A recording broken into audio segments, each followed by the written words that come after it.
السلام علیکم، بسم اللہ الرحمن الرحیم۔ تو جی دوستو، کل اور پرسوں آپ لوگوں نے تختی نمبر 1 اور تختی نمبر 2 کا سبق مکمل کر لیا تھا۔ آج الحمدللہ تختی نمبر 3 سے آغاز کریں گے، تو چلتے ہیں آج کے سبق کی طرف۔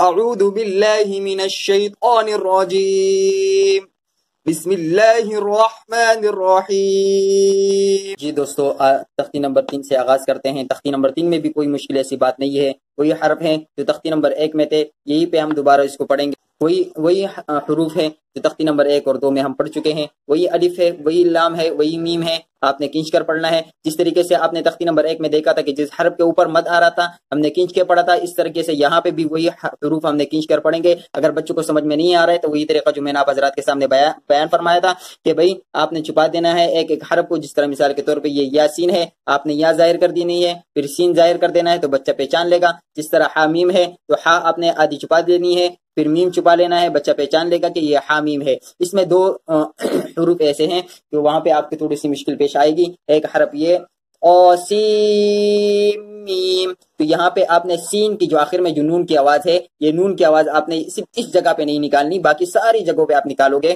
قرآن مجید میں بھی اگر یہ اوسیم میم آ جائے تو یہاں پہ نون کی آواز سین کے آخر میں جو نون کی آواز ہے اس کو آپ نے میم میں تبدیل کر دینا ہے۔ کیسے تبدیل کریں گے ہم؟ اوسیم میم، تو سین میم نہیں پڑھنا، سین میم پڑھنا ہے، باقی جگہ پہ وہی نون کی آواز ہم نکالیں گے۔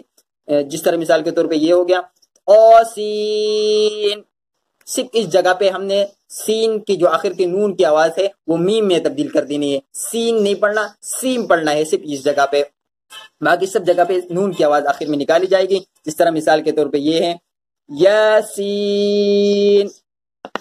اس کے بعد ہم آتے ہیں دوسرے حرف کی طرف۔ دوسرا حرف کون سا مشکل ہے؟ دوسرا حرف جو مشکل ہے وہ یہاں ہے، جہاں پہ بچوں کو بہت زیادہ مشکلات کا سامنا کرنا پڑتا ہے۔ تو اس کے پڑھنے کا دو آسان طریقے ہیں، لکھا ہوا ہے صاحب ظاہر لکھے ہوئے ہیں۔ پہلا طریقہ یہ ہے، دوسرا طریقہ یہ نیچے لکھا ہوا ہے۔ پہلا طریقہ کیا ہے وہ میں پڑھ کے دکھا دیتا ہوں اب حضرات کے سامنے۔ پہلا طریقہ یہ ہے الف لام میم اللہ، تو آپ نے پہلے طریقے میں کیا کرنا ہے؟ میم پڑھنے کے بعد اللہ پڑھنا ہے۔ دوسرے طریقہ کیا ہے؟ الف لام میم اللہ، تو آپ نے پڑھنا ہے الف لام میم، آپ نے پورا نہیں پڑھنا، آپ نے صرف کیا پڑھنا ہے؟ دوسرے طریقے میں می پڑھنا ہے، میم نہیں پڑھنا، میم اللہ، تو آپ نے پورا میم نہیں پڑھنا۔ میں آپ کو پھر بتا دیتا ہوں، صرف آپ نے دوسرے طریقے میں پڑھنا ہے می اللہ، اتنی سی بات ہے۔ یہ تختی مکمل ہو گئی۔ تختی نمبر 4 کی طرف آتے ہیں۔ نمبر 4 میں کیا ہے؟ تختی نمبر 4 حرکات زبر زیر پیش کو کہتے ہیں۔ تو کیا ہے حرکات؟ ہم آ کے نیچے دیکھ لیتے ہیں۔ یہ جو آپ کو نظر آ رہا ہے اسی کو حرکت کہتے ہیں۔ یہ اگر حرف کے اوپر آئے گا تو اس کو ہم زبر کہیں گے، یہ اگر حرف کے نیچے آئے گا تو اس کو ہم زیر کہیں گے، اور یہ اگر حرف کے اوپر مڑا ہوا نظر آئے گا آپ حضرت کے سامنے تو ہم اس کو پیش کہیں گے۔ حرف کے اوپر ہوگا یہی چیز تو یہ حرکت، تو یہ زبر کہلائے گا، نیچے ہوگا تو زیر، اوپر ہوگا تو پیش۔ اس کے پڑھنے کا طریقہ کیا ہے؟ اس میں دو باتوں کا خیال رکھنا ہے۔ پہلے اس کو کھینچ کر نہیں پڑھنا، دوسرا جھٹکا دے کر نہیں پڑھنا۔ تو کھینچ کر کیسے نہیں پڑھنا، جھٹکا دے کر کیسے نہیں پڑھنا، میں آپ کو بتا دیتا ہوں۔ اس کے مثال کے طور پہ عین زبر ع، تو آپ اعتراض کریں گے کہ قاری صاحب آپ نے تو عین کو کھینچ لیا، تو اس سے مراد میری یہ ہے کہ حرف کو تو ہم کھینچیں گے لیکن جب ہم نے حرکت دے دی، حرکت دینے کے بعد ہم نے اس کو کھینچ کر نہیں پڑھنا۔ جس طرح مثال کے طور پہ ہم نے دوبارہ پڑھ لیتے اس کو عین زبر ع، تو آخر میں جو ع کی آواز میں نے نکال لی ہے، اس کو ہم نے کھینچ کر نہیں پڑھنا اور اسی کو ہم نے جھٹکا دے کر نہیں پڑھنا۔ جس طرح عین زبر ع، عین زیر عی، عین پیش عو، تو عو آخر میں جو یہ آواز ہم نے نکالی اسی کو نہیں کھینچ کر پڑھنا۔ جس طرح یہ میں نے ہجے کے ساتھ پڑھ لیا۔ روا سے پڑھنے کا طریقہ بھی میں آپ حضرات کے سامنے شیئر کر رہا ہوں۔ ع عی عو، ع عی عو۔ اب غلط پڑھنے کا طریقہ کیا ہے؟ وہ غلط جو پڑھنے کا طریقہ ہے وہ بھی میں آپ حضرات کے سامنے شیئر کر رہا ہوں۔ اگر آپ اس طرح پڑھ لیں تو اس طرح ہرگز نہ پڑھے۔ عین زبر ع، عین زیر عی، عین پیش عو، تو یہ غلط طریقہ ہے، اس طرح نہیں پڑھنا۔ اور جھٹکا دے کر پڑھنے کا تو غلط طریقہ کیسا ہے؟ جس طرح مثال کے طور پہ ہم پڑھتے ہیں عین زبر ع، عین زیر عی، عین پیش عو، ع عی عو،